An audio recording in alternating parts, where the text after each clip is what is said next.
Our readings this morning speak of treachery and suffering, among other things, but I think the psalmist says it most clearly.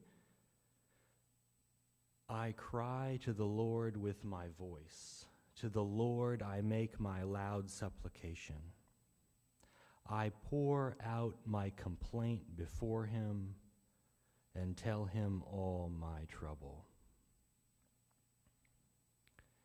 I don't need to tell you that God can handle your anger. If you're mad, tell God about it. I think it's best to keep the lines of communication open. So pour out your complaints before God. Sometimes I forget to do that, but then I get a sense of it,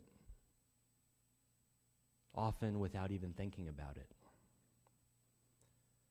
On Tuesday morning, I hustled to Becky Wright's office after morning prayer, and I did that thing where I kind of presumptuously open the door as I knock on it.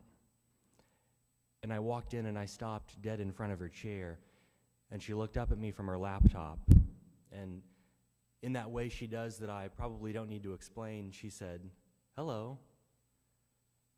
And I said, "I'm frustrated, and I need to tell you about that.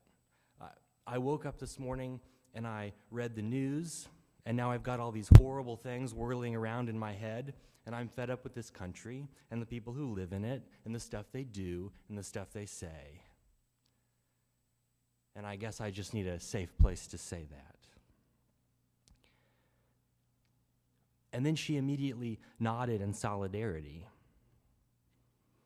And when I got a little bit more specific in my complaints, she identified with me, and then she assured me that I wasn't alone. And when I was through, I exhaled, and the mood of the conversation lightened. And as I stared down at the pile of grievances that I had just dumped at her feet, a few of the great blessings of my life flashed before my eyes, and I began to relax. And as I turned to leave her office, she said, "Come back anytime." And as I walked down the hall, I felt that wonderful sense of relief, that sense of relief that comes from being freed from the isolation of your distress. I think you know that feeling. It's called grace. And suddenly it dawned on me, I thought I was just talking to Becky. But God heard me too.